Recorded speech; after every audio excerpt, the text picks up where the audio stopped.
Bonjour tout le monde et bienvenue à ce nouveau cours de physique mise à niveau.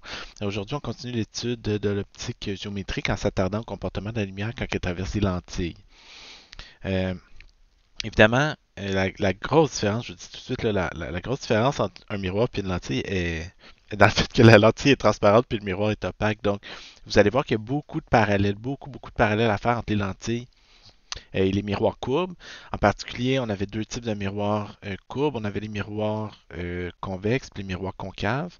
Donc, on pourrait résumer à peu près là, ce qu'on va voir par un miroir convexe. Un miroir concave est équivalent, oups, pardon, concave est équivalent, je vais dire égal entre gros guillemets, là, à une lentille convergente.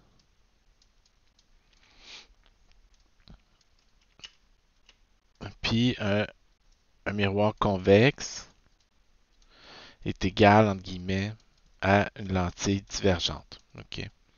Donc, divergente, pas comme dans la série de films moyennement poche que ma blonde me faisait écouter il y a une couple d'années, là, mais plutôt comme qui a tendance à faire diverger la lumière. Donc, vous avez ici, dans les notes de cours, les deux types de lentilles. Ils peuvent prendre plusieurs formes. Concrètement, quand on les fabrique, ils peuvent prendre plusieurs formes. Faire des lentilles plan convexe, biconvexe, puis un ménisque, là, donc deux surfaces comme ça. Vous pouvez avoir des lentilles divergentes, donc qui sont souvent qui vont être concaves. Donc la seule chose à laquelle il faut faire attention, c'est que les miroirs, ils se ressemblent pas, ok? Donc autrement dit, un miroir concave, supposons que mon objet est ici, le miroir concave aurait cette forme-là, mais c'est une lentille convergente qui va jouer le même rôle qui a l'air de ça, ok? Donc ça c'est un miroir, ici c'est une lentille. Pour les miroirs convexes, on se souvient, ont l'air de ça, mais les lentilles qui jouent le même rôle sont les lentilles divergentes qui ont souvent cette forme-là. Donc, il faut faire attention de ne pas les mélanger, mais sinon, c'est pas super compliqué. Donc, on utilise normalement, pour se simplifier la vie, euh, pour une lentille convergente, on va juste marquer une lentille avec des petits chapeaux. Dans le fond, ce qu'on fait, oups, excusez, c'est comme si on gardait dans une lentille normalement convergente, c'est comme si on gardait juste les petits chapeaux en haut. OK? Dans le cas d'une lentille divergente, on va la représenter symboliquement comme ça ici. Donc ça, c'est une lentille convergente. Ça, c'est une lentille divergente ici. OK? Donc, les deux vont jouer le même rôle. Donc, quand je vous dis qu'il y a beaucoup de parallèles à faire en particulier, c'est que les deux ont la même notion de focale, de foyer. OK? Donc, les lentilles convergentes ont des foyers réels. N'importe qui a déjà utilisé, ben, qui a déjà été plus petit, puis joué avec des loupes. OK? Des loupes. Une loupe, c'est juste une lentille convergente. Puis, dans le fond, il y a deux façons de le voir. Donc, imaginez ici. Donc, euh, dans le cas d'un miroir, OK, on se souvient des miroirs convergents. Les miroirs concaves, pardon, ok, vont réfléchir la lumière vers le foyer. Puis on se souvient que les pubs, là, c'est insupportable. Donc, plus l'objet est éloigné du miroir, plus les rayons arrivent parallèlement. Ils vont finir par se croiser au foyer. Donc, dans le fond, la lumière qui arrive sur un miroir convergent, sur un miroir concave, va converger au foyer réel. Ben, une lentille, c'est juste un miroir, une lentille convergente, c'est juste un miroir concave qui serait déplié. Donc, si vous remarquez, les rayons passent par le foyer ici, ok? Ben, la lentille, elle a deux foyers, mais les rayons convergent en un seul endroit aussi. Puis, de la même façon, plus l'objet est éloigné, plus les rayons convergent au foyer. Donc, c'est pour ça que quand vous prenez une loupe, par exemple, les rayons arrivent de l'infini en théorie, donc ils vont converger directement sur le foyer. C'est pour ça que vous pouvez brûler des fourmis quand vous êtes un petit cul en bon français, parce que vous prenez la lumière du soleil qui arrive de très très loin, qui va tout se concentrer au foyer.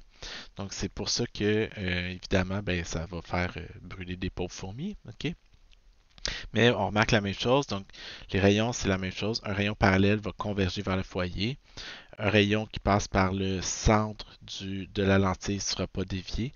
Ben, ici, il n'y a pas de rayon de courbure en tant que tel. Il n'y a pas de centre de courbure comme il y a pour les miroirs.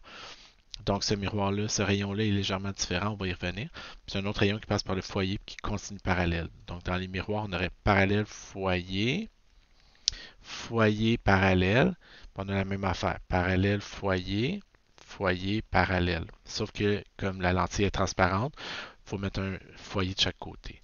Les lentilles divergentes ressemblent au miroir. Euh, si je peux faire un miroir concave. Oh, je peux pas faire de miroir concave. C'est pas grave. L'important, c'est je peux pas faire de miroir convexe. Bon. Si je regarde la lentille convergente, c'est vraiment comme un miroir concave. Les miroirs convexes vont être comme les lentilles divergentes. OK. Aussi, ici, je peux le voir bien avec les lentilles. Donc, ça, c'est une lentille convergente. Donc, les rayons passent parallèle foyer, foyer parallèle, puis par le centre de la lentille. Si je prenais une lentille divergente ici à place, OK. Donc, dans le cas des miroirs concaves, OK, on se souvient, attendez une seconde, je vais retrouver mon animation. Oh, excusez. Donc, ça ici, pardon, c'est le cas d'un miroir divergent, d'un miroir convexe. OK, on se souvient que le foyer est du côté virtuel dans le cas d'un miroir. Donc, ça ici, c'est vraiment un miroir. On avait un rayon qui arrivait ici, qui était réfléchi en s'éloignant du foyer. On avait un rayon qui s'en allait vers le foyer qui était réfléchi parallèlement, puis on avait un rayon qui s'en allait vers le centre de courbure et qui était réfléchi normal. Comme les trois rayons réfléchis divergeaient, on ne les a pas représentés ici, là, on prolongeait les rayons pour voir à quel endroit est-ce qu'ils allaient se croiser. Puis pour nous, si on est un observateur ici, on avait l'impression que l'image provenait de là. C'est la même situation dans le cas d'une lentille convexe. Dans le cas d'une lentille divergente, on a un rayon qui arrive ici qui va sembler fuir le foyer ici. OK? Évidemment, la lentille est transparente, donc c'est différent, mais c'est le même principe. On a un rayon qui s'en vient vers le foyer, mais qui va diverger en traversant la lentille parallèlement à l'axe optique. Puis on a un rayon qui va traverser la lentille par le centre, puis qui va continuer en ligne droite. Donc, ces trois rayons-là vont diverger, mais nous, si on est ici, on a l'impression qu'il y a un objet, qu'il y a une image, dans le fond, qui apparaît à cet endroit-là, qui est dans le prolongement des rayons transmis par la lentille. OK? Donc, c'est le même principe. Donc, c'est pour ça que j'insiste, là, un miroir convexe, c'est comme une lentille divergente. Un miroir concave, c'est comme une lentille convergente. OK? Euh, Pourquoi la lumière des vitelles? Ouais, ça, j'aurais peut-être pu le préciser. Imaginez que vous avez une lentille. OK? Donc, imaginez que vous avez une lentille convergente ici. OK? Pourquoi la lentille convergente fait-elle converger la lumière? C'est quand même une très bonne question. OK? Donc, imaginez que vous avez un rayon lumineux qui arrive ici. Ce rayon-là, en rentrant, puis on va supposer que c'est du plastique ou du verre, là, peu importe l'indice, l'important c'est que l'indice soit plus grand que l'indice de l'air ambiant. OK? Donc, ça c'est l'indice de réfraction ici. OK? Chaque fois que la lumière change de milieu, on doit tracer le normal, puis on doit tracer le rayon réfracté. Mais on se souvient que si l'indice augmente, l'angle de réfraction va être plus petit. OK? Donc, si mon indice de réfraction augmente, l'angle va diminuer pour que le produit des deux reste constant. Donc, il va se rapprocher de la normale, le rayon. OK? Donc, ce qu'on remarque, c'est qu'il va tourner, il va converger vers le foyer. Ici, on change de milieu à nouveau. On trace une nouvelle normale. Et on passe d'un milieu grand vers un milieu petit. Donc, si l'indice diminue, l'angle va augmenter pour que le produit des deux soit conservé. Donc, l'angle va devenir plus grand de l'autre côté. Donc, ce qu'on remarque, c'est que la lumière, elle converge. C'est pour ça que les rayons issus de l'infini, parallèlement à l'axe optique, vont converger vers un point qu'on appelle le foyer. Okay? Donc, l'angle est ici plus grand que l'angle est ici. Donc, c'est pour ça que les lentilles convergentes font converger la lumière. Les lentilles divergentes à l'opposé, quand le rayon arrive parallèlement ici, on trace une normale. Comme on rentre dans un milieu plus réfringent, l'angle va diminuer. Donc, l'angle va diminuer comme ça, ici. Puis ici, en sortant, l'angle va devenir plus grand, donc le rayon va s'en aller comme ça. Donc là, le rayon va diverger en traversant la lentille divergente. Pourquoi il diverge? Pourquoi on dit qu'il diverge? Ben, c'est parce qu'il s'éloigne de l'axe optique. Donc, si on regarde par rapport au rayon incident, le rayon s'éloigne de l'axe optique. Ici, il converge, donc il s'approche de l'axe optique. Ici, il s'éloigne de l'axe optique. Donc, c'est pour ça que c'est une lentille convergente versus une lentille divergente ici. OK? Donc, c'est ça le petit principe. Les rayons, les lentilles convergentes ont des foyers réels parce que la lumière passe réellement par les objets, alors que les lentilles divergentes ont des foyers virtuels parce que la lumière ne passe jamais par les foyers dans une lentille divergente. Donc, c'est les mêmes définitions qu'on utilisait pour les miroirs.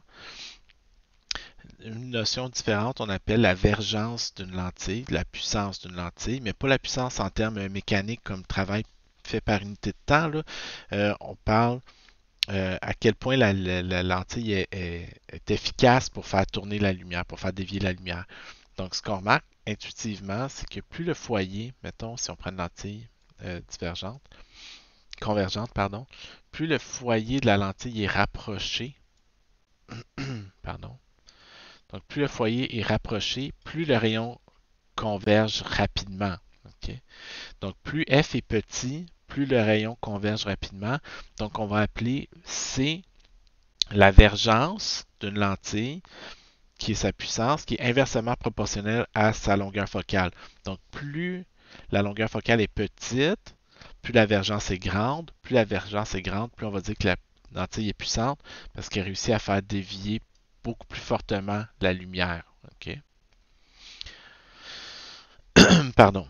Donc, on vous donne des lentilles de vergence 10, moins 5, 12. Donc, évidemment, on a la même convention de signe en plus. OK? Donc, ce que je veux dire par là, c'est que si vous avez pardon, une vergence positive, ça veut dire que c'est une lentille réelle, que des foyers réels, donc une lentille convergente. Si vous avez une vergence négative, c'est que votre distance focale est négative, puis vous avez affaire dans ce cas-là à une lentille qui est divergente. OK?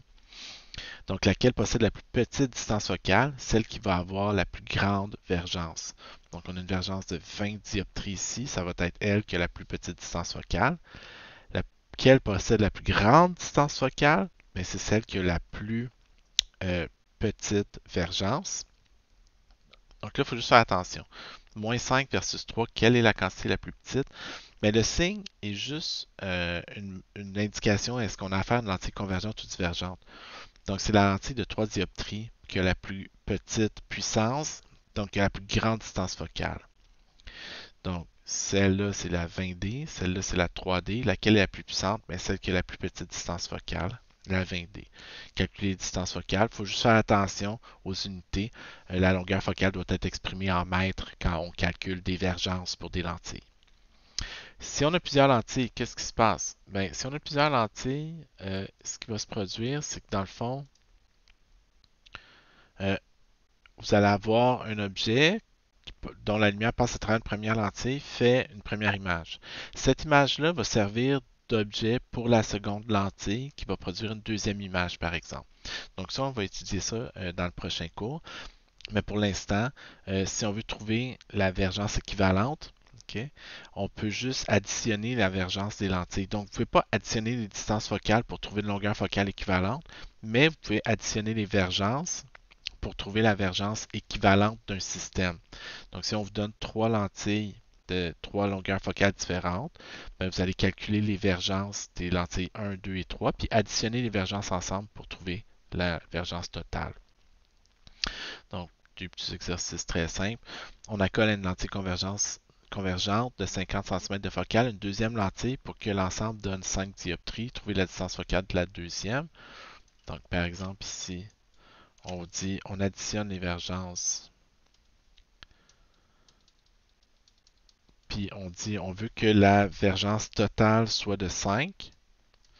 On dit la première, une longueur focale de 50 cm, donc 0,5 m. Donc la première, une vergence de 2 dioptries. Donc, il faut nécessairement que la deuxième ait une vergence de 3 dioptries dans ce cas-là, qui est égale à 1 sur la focale de la deuxième lentille. Donc, la focale de la deuxième lentille est à 1 sur 3, égale à 0,33, égale à 33 cm. Ok. Positive, ça prend une lentille convergente de plus. Donc, euh, tracer les rayons pour former des images, ben, on a les mêmes rayons. Donc, on a un rayon qui arrive parallèlement. Donc, on se souvient, c'est pas qu'il y a juste trois rayons qui sortent de la lumière. On le voit ici. Excusez, là. J'en avais une. Ah, je ne l'ai plus. C'est pas grave. Donc, chaque.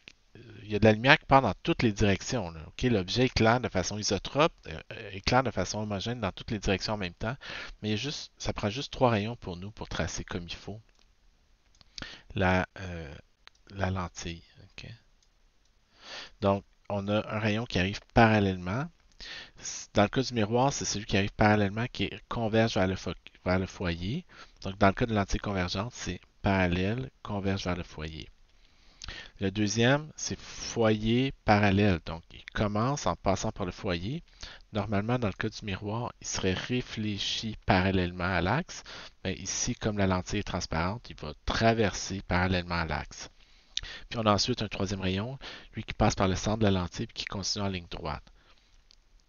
Donc, c'est comme ça qu'on trouve la position où apparaît l'image. La lentille divergente, on a un rayon parallèle qui semble fuir le foyer parce que c'est un foyer virtuel. La lumière ne passe jamais par les foyers virtuels. On a un rayon qui arrive parallèlement qui fuit, qui arrive vers le foyer puis qui fuit parallèlement à l'axe. Donc, c'est l'équivalent de notre rayon parallèle dans le cas de la lentille divergente, du miroir, pardon. Donc, la lentille divergente ici. Dans le cas du miroir divergent ici. Lui, c'est juste qu'ils ont. Donc, dans le cas du miroir, on avait parallèle foyer. On avait vers le foyer revient parallèle, puis on avait vers le centre de courbure revient sur ses pas. Donc, on avait trois rayons réfléchis. Mais cette animation n'est pas super bien faite. Vous comprendrez, les rayons réfléchis ne sont pas là. Ce qu'ils ont fait, c'est qu'ils ont prolongé deux des trois rayons réfléchis pour trouver où apparaissait l'image. Donc ici, c'est le même principe. Vous avez parallèle foyer, foyer parallèle, centre de courbure. Évidemment, c'est des foyers virtuels, donc il n'y a jamais de rayon de lumière qui passe par les foyers. Puis comme les trois rayons divergent de l'autre côté de la lentille, il n'y aura jamais d'image qui va apparaître là. On doit prolonger les rayons pour voir où apparaît l'image. Donc dans le cas d'une lentille divergente, c'est ce qu'on a. Parallèle foyer, centre de courbure, euh, donc parallèle foyer, une qui s'en va vers le foyer diverge parallèlement, puis une qui passe par le centre de courbure. Donc, comme les trois rayons qui traversent divergent, on doit prolonger les trois rayons pour voir d'où ils viennent, puis ils semblent provenir d'un endroit là, donc nous, on aurait l'impression que l'image apparaît ici. Donc, comme dans le cas des lentilles, comme dans le cas des miroirs convexes, les lentilles divergentes vont toujours former des images virtuelles droites plus petites. Okay? Les lentilles convergentes, comme dans le cas des miroirs concaves, vont former soit des images réelles renversées, soit des images virtuelles. Donc, si j'avais une lentille convergente, si je suis loin de la lentille, je vais former une image réelle renversée. Si je suis trop proche de la lentille, je vais former une image virtuelle droite. Okay? Donc, dépendant de la distance au foyer, c'est pareil que dans le cas des miroirs euh, concaves. Donc, comme je vous disais, essayez de faire l'expérience, mais là, évidemment, ça ne fonctionnera pas parce que vous n'avez pas le matériel pour la faire. Mais je vous suggère, si vous avez une loupe, ça peut très bien jouer le rôle. Une loupe, c'est essentiellement une lentille convergente. Donc, si vous avez une loupe chez vous, allez la chercher, puis faites l'expérience. Ici, faites juste attention, on précise que vos résultats vont être plus fiables si vous vous tenez plus loin de la lentille. Donc, il ne faut pas coller la loupe sur l'œil, il faut coller la loupe sur la feuille, puis vous tenir le plus loin possible. Euh, Ça va aider à voir mieux les observations suivantes. Lentille divergente, si vous avez des lunettes, si vous êtes myope, vous avez des lentilles divergentes devant vos yeux en permanence, comme c'est mon cas. Okay? Donc, c'est juste pas nécessairement simple de faire cette expérience-là si vous avez besoin de vos lunettes pour voir, comme c'est mon cas. Euh, donc, mais ça peut être un genre de lentille qui peut vous aider à faire cette expérience-là. Tracer les rayons. Donc, on fait pratiquer. Donc, c'est parallèle foyer. Ah, celui-là ici, je vais le préciser parce que ça peut être un petit peu, ça peut porter un peu à confusion. Donc, ce qui se passe, j'ai un objet qui est relativement proche. OK? Donc, nous, on se souvient, les rayons, on dit un rayon qui arrive parallèlement va converger vers le foyer. OK? Donc, va converger vers le foyer. Un rayon qui passe par le foyer va tourner parallèlement. Donc, ça, c'est mon rayon parallèle foyer. J'ai besoin de mon rayon foyer parallèle. Donc, le foyer parallèle, lui, est un petit peu plus touché. Donc, c'est juste parce que comme la lentille n'est pas derrière, c'est juste l'ordre qui change. Mais j'aurais foyer parallèle ici. OK? Donc, la seule chose aussi à laquelle il faut faire attention, c'est que notre lumière s'en va comme ça, puis elle s'en va comme ça ici. Puis on aurait un autre rayon qui passerait par le centre de courbure. Donc, centre de courbure, puis qui continue en ligne droite. OK? Comme ça ici. Donc, ce qu'on remarque, c'est que mes trois rayons semblent divergent de ce côté-là. OK? Les trois rayons ne se croiseront jamais, mais ces trois rayons-là semblent provenir d'un seul point qui est situé en quelque part ici. Donc, l'image apparaîtrait ici. Donc, ça serait l'image. Évidemment, c'est une image virtuelle parce qu'elle est formée par le prolongement des rayons. Donc, ici, les objets, puis ça peut être bon pour notre convention de signe de tantôt. Les objets réels vont former des images réelles de ce côté-là. Les images virtuelles vont être de ce côté-là. OK? Donc, les foyers, ici, dans le cas d'une lentille, les foyers d'une lentille convergente, la longueur focale est positive. OK? Donc, dans le cas, si l'objet est plus loin, ben ça, on l'a ici. C'est assez. Donc, c'est cette situation-là ici que je viens de tracer avec vous d'ailleurs. OK? Si l'objet est plus loin que le foyer, ben là, vous avez parallèle foyer, foyer parallèle, centre de courbure. Les trois rayons se croisent là pour vrai. Donc, ça va être la même chose ici. Vous allez avoir foyer parallèle, parallèle foyer, puis centre de courbure. Les trois rayons vont se rencontrer ici. Vous allez avoir une image réelle renversée. OK? Si l'objet est plus loin, qu'est-ce qui va se produire? Mais l'image va apparaître de plus en plus près du foyer. Donc, c'est assez évident d'imaginer que si mon objet était infiniment loin, l'image apparaîtrait directement sur le foyer. OK? Lentille divergente, donc on va le faire encore ensemble, mais on en a déjà glissé un mot. Donc, dans le cas d'une lentille divergente, on a un rayon qui arrive parallèle qui va diverger du foyer. Donc, je regarde ici, là, dans le prolongement du foyer. OK? On a un rayon qui s'approche du foyer, mais qui va diverger parallèlement. OK? Donc, lui s'en irait vers ce foyer-là, mais diverge avant de s'y rendre.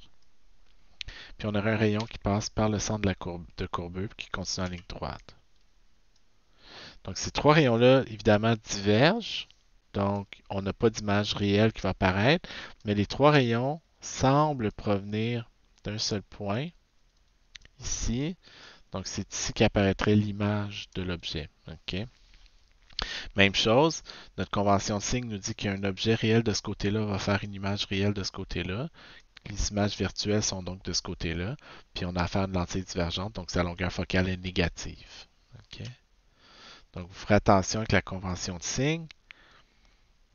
Mais on a quelque chose qui ressemble. Toujours, comme la lumière traverse la lentille comme ça, les objets réels ici vont faire des images réelles ici. Si l'image est virtuelle, ben, elle va apparaître de l'autre côté. OK?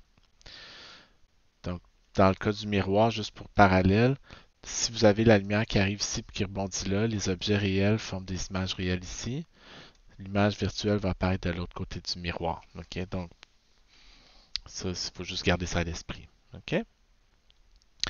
Euh, pour faire encore plus de parallèles entre les lentilles et les miroirs, on a la même équation. OK?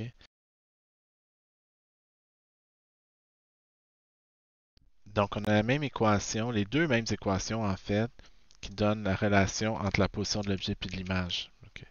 Donc, on a 1 sur P plus 1 sur Q est égal à 1 sur F dans le cas des lentilles, comme on avait dans le cas des miroirs. Puis on a I sur O est égal à moins Q sur P, comme dans le cas des miroirs. De plus, on a les mêmes conventions de signes. Les quantités réelles sont positives, les quantités virtuelles sont négatives. Les images renversées, si l'objet est positif puis I est négatif, ça veut dire que l'image est renversée. Le grandissement nous renseigne sur à quel point l'image est plus grande que l'objet ou le contraire. C'est exactement les mêmes conventions qu'on a pour les miroirs. OK? Donc, on va faire des exemples. On va faire une coupe ensemble. On dit un objet de 20 cm de hauteur placé à 20 cm d'une lentille convergente dont la focale est de 30 cm. Donc, juste à titre d'ordre de grandeur, on dit on prend une longueur focale de 30 cm, puis on met l'objet à 20 cm. OK? Donc, qu'est-ce qu'on remarque? C'est qu'on s'attend à trouver une image virtuelle. OK? Donc, on s'attend à trouver une image virtuelle droite. Donc, décrivez l'image formée par la lentille. Ben, on s'attend à trouver une image virtuelle droite. OK? Ce qu'on a besoin de connaître, comme dans le cas des miroirs, c'est P, Q, F, I et O. Dans la question, on nous dit que l'objet fait 20 cm de hauteur, qui est à 20 cm d'une lentille convergente dont la focale est 30. Donc la focale va être de plus 30 parce que c'est une lentille convergente.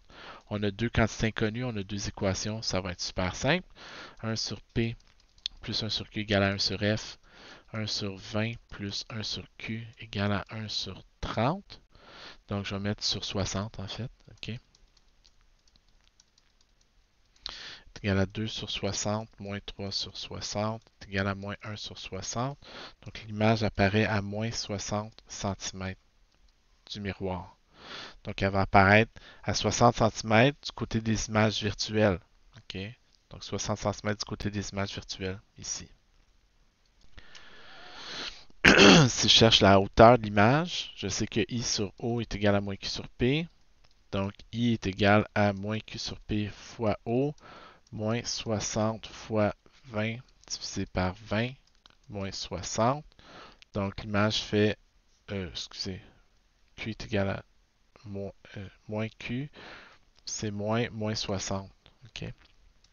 Donc ça fait plus 60, l'image fait 60 cm de haut. OK? Donc l'image est 3 fois plus grande que l'objet. À quelle distance de la lentille se trouve cette image? À moins 60 cm, donc 60 cm du côté virtuel. Quelle est la hauteur de l'image? 60 cm. Quel est le grandissement du montage? I sur O est égal à 60 sur 20 est égal à 3. Donc le grandissement est de plus 3. La lentille va servir de loupe. OK.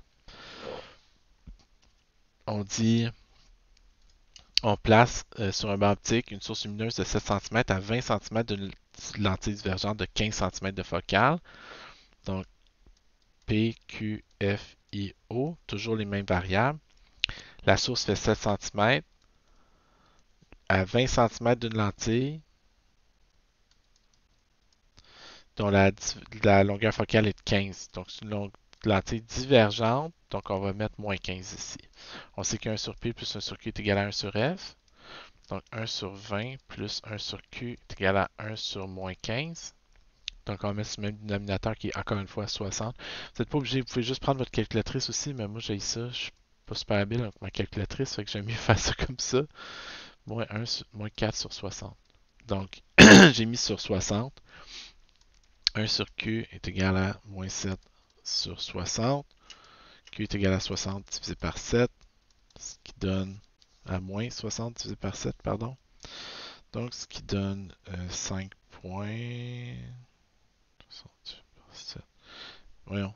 8 points, oui, merci. 8,57 cm.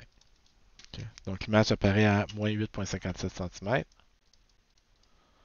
Sa taille va être de combien? I sur O est égal à moins Q sur P. Moins 8,57 divisé par P qui est égal à 20. Donc, I sur O. I est égal à 8,57 divisé par 20 fois O. Donc 0,43 fois haut qui mesure 7 cm, donc 3 cm. Donc l'image fait 3 cm, puis est à moins 8,57. Donc si on met un objet à 20 cm d'une lentille de longueur focale moins 15, donc on va prendre prendre une lentille divergente de 15 cm de longueur focale, puis on met l'objet à 20 cm devant elle. OK. L'image apparaît où? L'image apparaît ici, donc dans notre exemple à moins 8,57 cm, puis elle est plus petite que l'objet. C'est ce qu'on avait trouvé. À mesure 3 cm, l'objet en faisait 7. OK. Pardon. Donc, il faut faire attention des fois avec ça. Par exemple, on dit un projecteur diapositive est muni... Un projecteur multimédia dans une salle de classe, c'est pareil aussi, est muni d'une lentille convergente. OK? Donc, pour avoir une image agrandie sur un écran, ben, vous allez utiliser une lentille convergente pour faire ça. OK? Donc, dans le cas d'une lentille convergente, c'est comme ça qu'on peut. En fait, vous avez besoin d'avoir une image réelle. Si on y pense un petit peu, vous voulez avoir une image qui s'imprime sur un écran. OK? Donc, vous allez avoir besoin d'une image réelle. Puis ce que vous allez faire, c'est que vous allez mettre l'écran à cet endroit-là ici, qui va recueillir votre image réelle au foyer. OK? Donc, on dit à quelle distance doit-on placer une diapositive de 5 cm de hauteur devant cette lentille pour qu'une image réelle soit formée sur un écran 3 mètres plus loin? Donc, la seule affaire à laquelle il faut faire attention, c'est que, par exemple, quand on dit la taille de l'image, OK, donc 10. C'est la même chose avec les projecteurs multimédia en passant, là. Donc, vous avez une image qui est projetée à travers une lentille convergente qui va renverser. Vous avez l'objet, dans le fond, dont la lumière passe à travers la lentille, qui va produire une image sur un écran, une image réelle. Donc, à quelle distance doit-on placer une diapositive de 5 cm? Donc, P, c'est ce qu'on cherche. Q, on veut faire une image réelle 3 mètres plus loin. Donc, on veut une image réelle à 3 mètres, 300 cm. La longueur focale de la lentille, 10 cm, convergente, plus 10. I et O, on cherche P. 1 sur P plus 1 sur Q est égal à 1 sur F. Donc, 1 sur P plus 1 sur 300 est égal à 1 sur 10. 1 sur P est égal à 1 sur 10, donc 30 sur 300, moins 1 sur 300, 29 sur 300, donc P est égal à 300 divisé par 29. Okay. Un petit peu plus que 10. 300 divisé par 29, ça donne 10,345, à peu près 10,35 cm. OK. Donc, ce que ça veut dire, c'est qu'il faut mettre l'objet juste à l'extérieur du foyer. C'est ça qu'on remarque. Hein? Donc, si vous mettez l'objet trop loin, l'image va être plus petite. Plus on approche l'objet du foyer, plus l'image apparaît grande.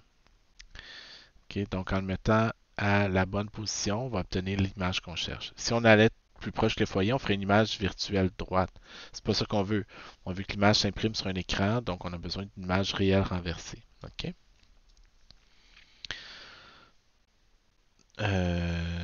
11, le cristallin d'un œil normal agit comme une lentille convergente. Donc, c'est le même principe. Un œil, puis c'est ça qu'on va voir. Imaginez que vous avez un œil ici. Là. OK? Donc, imaginez que vous avez un œil ici. Ça, c'est le cristallin qui est la partie, puis la cornée qui sont la partie transparente devant votre œil qui laisse passer la lumière. Ben, on veut que les objets forment des images réelles dans le fond de la rétine. OK? Donc, vous voulez que l'objet produise une image imprimée sur votre rétine. Donc, on veut une image réelle. Donc, une conséquence de ça, c'est que nécessairement, dans votre œil, les images s'impriment à l'envers. OK? On va y revenir dans le prochain cours, là, mais votre cerveau, lui, il est capable de comprendre que c'est à l'envers, les images qui se font dans le fond de votre tête. Donc, le cerveau va renverser tout ça pour vous permettre de voir à l'endroit. Donc, c'est vraiment juste des exemples, des applications. Là, faites attention avec les différentes quantités. Une lentille forme une image droite 2 fois plus petite. Donc, dans cet exemple-là, par exemple, 12. Je ne ferai pas tout là, avec vous parce que je trouve c'est important de vous laisser pratiquer par vous-même. OK? Donc, on veut que I sur O soit égal à quoi? Deux fois plus petite. Donc, on veut que l'image soit deux fois plus petite que l'objet. Donc, on veut que I sur O soit égal à 1 sur 2. OK? Qui va être égal à moins Q sur P. Quel type de lentille a-t-on utilisé pour obtenir cette image? Quelles sont les lentilles qui font des images droites plus petites? C'est des lentilles divergentes. OK? Donc, les lentilles convergentes, pour qu'ils forment des images plus petites, il faut que ça soit une image réelle. Les images virtuelles vont être plus grandes. OK? Donc, les images réelles vont être nécessairement renversées. En fait, si on veut que l'image soit droite, il faut qu'elle soit virtuelle. Les lentilles convergentes forment des images virtuelles agrandies. Les lentilles divergentes forment des images virtuelles plus petites. Donc, ça va être une lentille divergente qu'on va utiliser ici. OK?